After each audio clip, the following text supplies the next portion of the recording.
సాధారణంగా తూర్పు ముఖం కానీ పడమర ముఖం కానీ ఉన్న ఆలయాల్ని చూస్తూ ఉంటాం. ఈ దేవాలయం యొక్క ప్రత్యేకత ఏమిటంటే, కోరుకున్న కోరికలు నెరవేరాలంటే ఈ ఉత్సవాలు జరిగినప్పుడు ఊరేగింపు సేవగా తీసుకువెళ్ళే రథం కూడా మీరు చూడవచ్చు. 13వ శతాబ్దంలో ఈ ఆలయాన్ని నిర్మించడం జరిగింది. భక్తుల సౌకర్యార్థం ఉండడానికి నివాస గదులను మరియు స్వామివారికి కళ్యాణ మండపం నిర్మించారు.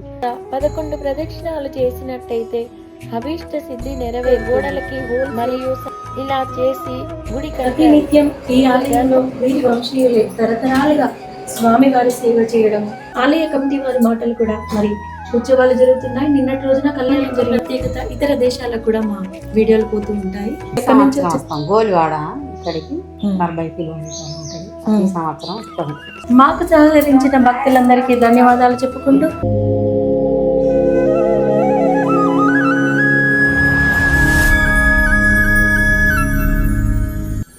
హాయ్ ఫ్రెండ్స్, ఈరోజు పెద్దపల్లి జిల్లా రామగిరి మండలంలోని సుందిల్లా గ్రామంలో ఉన్న శ్రీ లక్ష్మీ నరసింహస్వామి దేవాలయం విజిట్ చేయడానికి వెళ్తున్నాం. ఫ్రెండ్స్, ఈ గ్రామానికి వచ్చి ఆలయంలోని దేవుడి దర్శనం కావాలంటే ఎంతో అదృష్టం ఉంటే కానీ దొరకదు. ఆలయం సమీపంలోకి వచ్చాము ఫ్రెండ్స్. మరి కొద్ది క్షణాల్లో మనం భగవంతుడి పవిత్ర దర్శనం చేసుకోబోతున్నాం. ఫ్రెండ్స్, ప్రత్యేకత మనం సాధారణంగా తూర్పు ముఖం కానీ పడమర ముఖం కానీ ఉన్న ఆలయాల్ని చూస్తూ ఉంటాం. ఈ దేవాలయం యొక్క ప్రత్యేకత ఏమిటంటే, దక్షిణాభిముఖంగా స్వామివారు యోగానంద స్వరూపుడిగా ఆసీనులై ఉంటారు. ఈ దేవాలయం క్రీస్తు శకం 13వ శతాబ్దంలో కాకతీయ వంశస్థులు నిర్మించినట్లు దేవాలయానికి దగ్గరలో ఉన్న శిలా శాసనాల ద్వారా మనకు తెలుస్తుంది.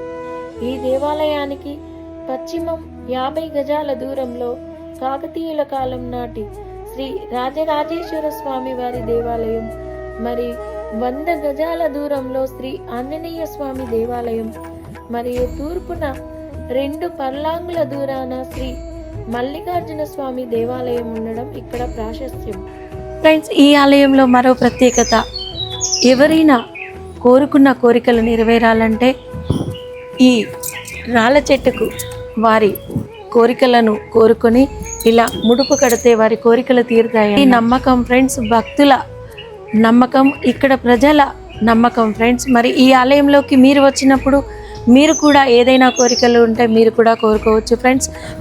మరి ఈ ఆలయంలో స్వామివారికి ఉత్సవాలు జరిగినప్పుడు ఊరేగింపు సేవగా తీసుకువెళ్ళే రథం కూడా మీరు చూడవచ్చు ఫ్రెండ్స్. ఆలయంలో మరొక ప్రత్యేకత, మరి స్వయంభూగా వెలిసిన ఈ స్వామివారు ఈ ఆలయంలో ప్రతి నిత్యం అభిషేకాలు అర్చనలు అందుకుంటున్న స్వామివారు 13వ శతాబ్దంలో ఈ ఆలయాన్ని నిర్మించడం జరిగింది ఫ్రెండ్స్. మరి 13వ శతాబ్దం అంటే మరి మీకు గుర్తొచ్చింది కదూ, కాకతీయుల కాలం నాటి ఈ ఆలయంలో అప్పటి నుండి ఇప్పటి వరకు ప్రతి నిత్యం ఏ ఒక్క రోజు కూడా స్వామివారికి అర్చనలు అభిషేకాలు జరగకుండా అర్చకుల వంశీయులు మాత్రమే ఈ కార్యక్రమాన్ని నిర్వర్తిస్తుంటారు ఫ్రెండ్స్. మరి ఆ అర్చకుల వంశీయులకి మరి మనం ఒకసారి ధన్యవాదాలు చెప్పుకుందామా. ఆలయంలోని అర్చకులు వారి వంశం పారపర్యంగా ఈ స్వామివారి సేవ చేస్తున్నందుకు మరి మీకు గనక ఈ వీడియో నచ్చినట్టయితే ప్లీజ్ కామెంట్ చేస్తారు కదూ, మరి ఒక లైక్ కూడా ఇస్తారని కోరుకుంటూ మరిన్ని షేర్లతో మమ్మల్ని ముందుకు నడిపిస్తారని ఆలయ పవిత్ర దర్శనంలోకి వెళ్తూ మాట్లాడుకుందామా. ఓం నమో నారాయణాయ నమః.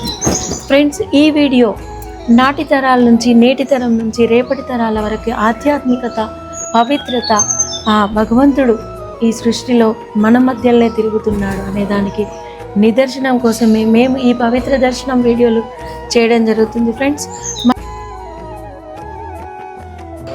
ఇక్కడైతే ఈ ఆలయంలో ప్రతిరోజు సూర్యోదయానికి ముందు భక్తులు వచ్చి ప్రతిరోజు వారి గోత్రనామాలతో వారి ఇంటి పేర్లతో అర్చనలు అభిషేకాలు నిర్వర్తిస్తూ ఉంటారు ఫ్రెండ్స్.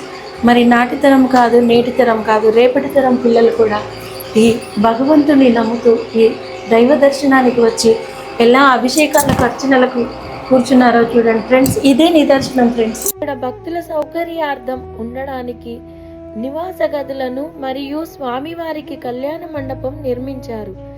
ఇక్కడ ప్రతి సంవత్సరం ధనుర్మాసం సందర్భంగా పుష్యమాసం నందు భజన సప్తాహం జరుగుతుంది.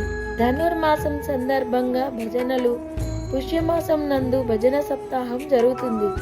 ఆ సందర్భంగానే 8 రోజులు నిత్యాన్నదానం కార్యక్రమం జరుగుతుంది. ప్రతి ఏటా పాల్గొన మాసమందు స్వామివారి కళ్యాణ బ్రహ్మోత్సవాలు జరుగుతాయి. మాఘమాసంలో రావి చెట్టు, కార్తీక మాసంలో ఉసిరి చెట్టు, శ్రావణ మాసంలో వేప మరియు రావి చెట్టుకి కలిసి ఉన్న దగ్గర నెయ్యితో దీపం పెడితే ఆ తరువాత 11 ప్రదక్షిణాలు చేసినట్టయితే అభీష్ట సిద్ధి నెరవేరుతుంది.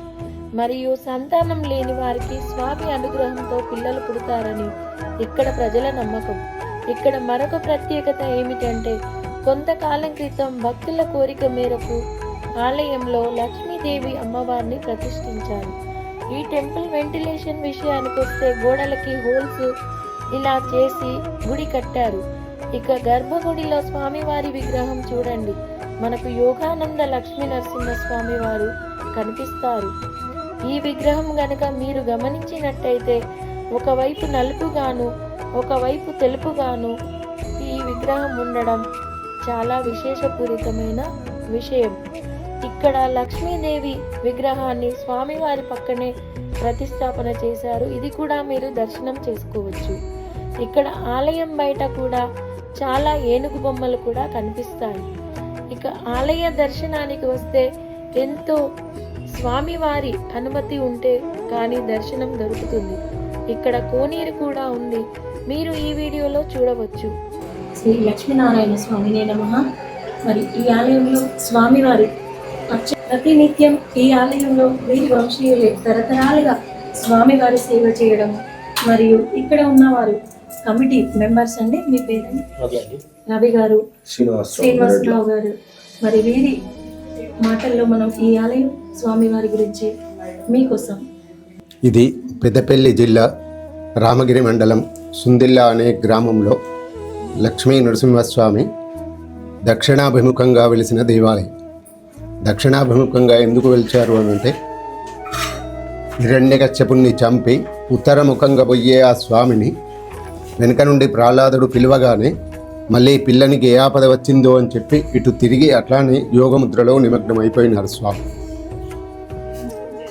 అధిక బాధలు ఉన్నవాళ్ళు, మళ్ళీ గ్రహ బాధలు ఉన్నవాళ్ళు, ఆరోగ్యరీత్యా మంచిగా లేని వాళ్ళు, చేతబడి అలాంటివి వాళ్ళు ఇక్కడికి వచ్చి స్వామివారి దగ్గర నిద్ర చేశారంటే ఆ స్వామివారు వారికి స్వప్నంలో వచ్చి తీర్థప్రసాదాలు ఇచ్చి వారి బాధ నివృత్తి చేసి వారిని పంపిస్తూ ఉంటారు. ఈ గుడి నిర్మాణం 11వ శతాబ్దంలో జరిగింది అని వినికిడి. మా తాతగారు మా నాన్నగారికి చెప్తే మా నాన్నగారు నాకు చెప్పారు. నేను ఇప్పుడు మీకు చెప్తున్నాను. ధన్యవాదాలు స్వామి. మరి ఈ ఆలయంలో మీరు ఇక్కడ సేవకులుగా ఉండడం, మరి మీ సేవా భావాల గురించి ఈ ప్రాంతం వారు కాదు తెలంగాణలో కూడా ఈ ఆలయ అర్చకుల ప్రత్యేకత అనేది మరి మేము వింటూనే ఉన్నాము, చూస్తూనే ఉన్నాము. ఈ స్వామి వారి దివ్య దర్శనం అనంతరం భక్తులకు కోరిన కోరికలు కొంగు బంగారమే తీర్చునని అతి నమ్మకము మేము కూడా ఎక్స్పీరియన్స్ అయ్యాము స్వామి. మరి మా సబ్స్క్రైబర్స్ వ్యూవర్స్ కోసము ఆలయ కమిటీ వారు, ఆలయ అర్చకులు భక్తుల సమక్షంలో ఈ వీడియో చేయడం జరుగుతున్నది. ఓం నమో నారాయణాయ నమః. ఈ సుందిల్ల లక్ష్మీనరసింహస్వామి వారి ఆలయంలో ఆలయ కమిటీ వారి మాటలు కూడా మరి ఉత్సవాలు జరుగుతున్నాయి. నిన్నటి రోజున కళ్యాణం జరిగింది, మరి ఈ రోజున రథోత్సవం మొదలగు కార్యక్రమాలు జరుగుతున్నాయి. ఎంతో వైభవంగా ఆలయ కమిటీ వారు నిర్వర్తిస్తున్న ఈ కార్యక్రమాలకు సంబంధించి వారి మాటలలో విన్నాం. ఓం శ్రీ లక్ష్మీనరసింహస్వామినే నమః. మా అర్చకులు చెప్పిన విధంగా నిన్న 1వ తారీఖు, ఇవాళ 2వ తారీఖు రోజు కళ్యాణోత్సవము, ఇవాళ తెప్పోత్సవం జరుగుతుంది. ఈ సందర్భంగా పురాతనమైన ఆలయం ఉన్నటువంటి లక్ష్మీనరసింహస్వామి ఈ యొక్క తెలంగాణ ప్రాంతంలో సుప్రసిద్ధ ఆలయంగా తీర్చిదిద్దబడ్డది. ఈ ఆలయము చాలా వరకు మన ప్రాంతంలో, మన ఆంధ్ర రాష్ట్రాలు రెండిట్లో కూడా బాగా ప్రచారం జరిగినట్టుగా లేదు. ఈ యొక్క లక్ష్మీనరసింహస్వామి ఆలయం దర్శనం చేసుకున్న సందర్భంగా మేము ఈ యొక్క కమిటీ తరపున 2 తెలుగు రాష్ట్రాల ప్రజల్ని కోరుకుంటున్నాం. ఈ దేవాలయం దర్శనం చేసుకొని వారి యొక్క కోరికలు, వారి యొక్క ఆరోగ్య సమస్యలు ఏమైనా ఉంటే తీర్చుకోవడానికి, మరియు ఎవరికైనా పిల్లలకు కళ్యాణం కాకపోతే కూడా ఈ స్వామిని దర్శించుకుంటే కళ్యాణం జరుగుతుంది. మరియు సంతాన అభివృద్ధి కావడానికి వారి కొత్త దంపతులు ఎవరైనా ఉంటే ఈ స్వామిని దర్శించుకొని పూజా కార్యక్రమాలు పాల్గొని అర్చకుల ఆశీస్సులు, ఈ శ్రీ లక్ష్మీనరసింహస్వామి ఆశీస్సులు తీసుకొని వారి సంతాన భాగ్యానికి నోచుకోవాలని ఈ యొక్క తెలుగు రాష్ట్రాల ప్రజల్ని, ఆడపడుచుల్ని కోరుకుంటున్నాం. అట్లానే ఈ యొక్క తెలుగు రాష్ట్రాల ప్రజలు ఇక్కడ ఉన్నటువంటి పెద్దపల్లి జిల్లా సుందిల్ల గ్రామంలో వెలిసినటువంటి ఈ భోగ నరసింహస్వామి, ఈ స్వామి ఎప్పుడు కూడా మహిమలతోటి అందరి కోరికలు తీర్చడానికి, తెలుగు ప్రజల కోరికలు తీర్చడానికి ఎప్పుడు కృతకృత్యులై ఉంటారు కనుక ఈ స్వామిని దర్శించుకొని వారి కోరికలు తీర్చుకొని బాధల్లో ఉన్న వారంతా వారి యొక్క బాధల్ని ఏ రకంగా అయితే స్వామి సన్నిధిలో చెప్పుకొని వారి యొక్క ఆశీస్సులు పొందాలని ఈ సందర్భంగా కోరుకుంటూ అత్యధిక తెలుగు రాష్ట్ర ప్రజలు మరియు ఇతర రాష్ట్రాల ప్రజలు ఈ స్వామిని దర్శించుకోవాలని మా కమిటీ చైర్మన్ గారి తరపున మరియు మా కమిటీ తరపున, మా దేవాలయ అర్చకుల గారి తరపున ఈ యొక్క అవకాశం ఇచ్చినటువంటి ఈ ఛానల్ యొక్క ప్రతినిధి బృందానికి కూడా కృతజ్ఞతలు తెలియజేసుకుంటూ ఈ యొక్క ప్రచారాన్ని ఎన్ని రాష్ట్రాలకు చేరేలాగా వీరు ప్రయత్నం చేసి ఈ యొక్క ఛానల్ని ముందుకు తీసుకెళ్ళి మన తెలంగాణ కాదండి, మన తెలుగు వారే కాదు, మా ఛానల్ యొక్క ప్రత్యేకత ఇతర దేశాలకు కూడా మా వీడియోలు పోతూ ఉంటాయి. మరి ఇతర దేశాల నుండి వచ్చిన భక్తులు కూడా, మా పిల్లలైనా ఎవరైనా కూడా ఇక్కడికి వచ్చి వారి మొక్కులను తీర్చుకుంటూ ఉంటారు. మరి ఈ విషయాలను కూడా మేము మా ఛానల్ ద్వారా ఈ ఆలయ ప్రత్యేకత చెప్పాలనుకుంటున్నాం. మరి ఈ అవకాశాన్ని ఇచ్చిన ఆలయ కమిటీ వారికి, అర్చకులకి, భక్తులందరికీ మరి మేము కూడా కళ్యాణి కుక్కడపు కేకే క్రియేషన్స్ ఛానల్ ద్వారా దివ్య దర్శనం ప్రోగ్రాంలో మేము కూడా ధన్యవాదాలు తెలుపుకుంటున్నాము. మీరు ఎప్పుడైనా ఈ ఆలయానికి వచ్చారా? వస్తే ఎలా ఉందో కామెంట్ రూపంలో ఈ వీడియోని ఫ్రెండ్స్, ఫ్యామిలీకి షేర్ చేయండి. మరి కామెంట్ రూపంలో మాకు ఒక కామెంట్ ఇవ్వండి. ఇక్కడ ఈ ఆలయంలో మరొక ప్రత్యేకత ఏమిటంటే సత్యనారాయణ స్వామి వ్రతాలు కూడా జరిపిస్తారు. మంగళ శనివారాల్లో స్వామివారికి అభిషేకాలు చేస్తారు. సుందిల్ల నరసింహ స్వామిని కొలిచిన వారికి రూపం ఏదైనా స్వామి దర్శన భాగ్యం ఎంతో ముఖ్యం.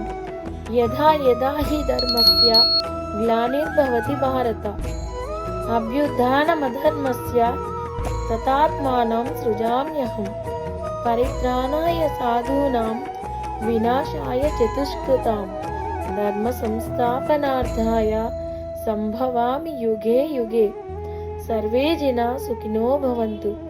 ఈ సుందిల్ల గ్రామానికి లక్ష్మీనరసింహస్వామి ఆలయానికి దర్శనానికి వచ్చిన భక్తులందరూ మొదటగా చివరన రాజరాజేశ్వర స్వామి ఆలయము, ఆ హనుమంతుని ఆలయము దర్శనం చేసుకొని ఆ పిమ్మట స్వామివారి 3వ దర్శనంగా లక్ష్మీనరసింహస్వామిని దర్శనం చేసుకొని ఆ తర్వాత ఇంటికి వెళ్తారు. మరి ఒక భక్తురాలు ఇక్కడి నుండి 40 కిలోమీటర్ల దూరం నుండి వచ్చిన భక్తురాలు తనకి ఈ స్వామివారి భక్తి ఎంత ఉందో మనం తన మాటలలో విందాం. అమ్మ, మీరు ఎక్కడి నుంచి వచ్చారు? గోలివాడ ఇక్కడికి 40 కిలోమీటర్లు ఉంటుంది. ఈ సంవత్సరం సప్తయాగాలకు, ఈ తల్వాలకు. అమ్మ, మీకు ఇక్కడ దేవుడు అంటే అంత నమ్మకం? పురాతనం దేవుడు అని అంటూ ఉంటారు అందరూ. పురాతన దేవుడి వల్ల మీకు అంత నమ్మకం? నిద్రలు చేస్తారు. నిద్రలు ఎందుకు చేస్తారమ్మా? ఇక్కడ ఆరోగ్యాలు ఇవ్వాలని అందరూ చేయాలని దూరం నుంచి వస్తూ ఉంటారు. వింటున్నారు కదా ఫ్రెండ్స్, మరి భక్తురాలి నమ్మకం కూడా.